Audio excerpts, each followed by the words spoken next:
ក្រុមMMO ខ្លះបង្ហាញបច្ចេកទេសតែមើលត្រប់សតតែជំងឺដំចេញមកយ៉ាប់អីចេះតែបង្ហាញខ្លះយកចង់បានតែ like យកអានតែ share ហ្នឹងបច្ចេកទេសវាមានត្រូវអីសោះអ្នកខ្លះ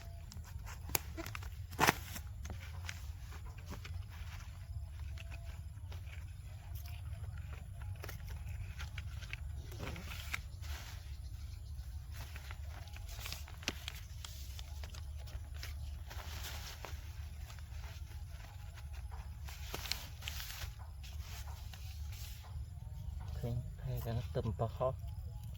ឃើញមានគេចូលមើលច្រើនណាស់ផែអត់តាមត្រាប់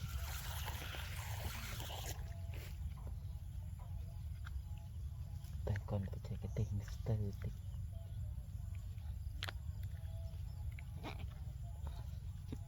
ក្រុមMMO ខ្លះ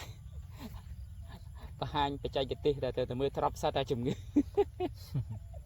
ដំចេញមកយ៉ាប់អីចេះតែបង្ហាញខ្លះយកចង់បានតែ like យកអានតែ share ហ្នឹងបច្ចេកទេសវាមានត្រូវអីសោះអ្នកខ្លះត្រប់ 3-4 ដើមដំណាំ 3-4 ដើមយកមកថតធ្វើអូចង់បានផ្លែឲ្យកាត់ស្លឹកកាត់ត្រួយចង់បានអីចង់បានត្រួយកាត់មេកាត់ធៀងណាចេះតែស្រែកចេះតែមានទេហ្មងចែករំលែកវាល្អហើយតែអ្នកខ្លះគាត់អត់មានគ្រឹះផងឲ្យចែកទាំងខុសធ្វើឲ្យអ្នកធ្វើតាមធ្វើខុស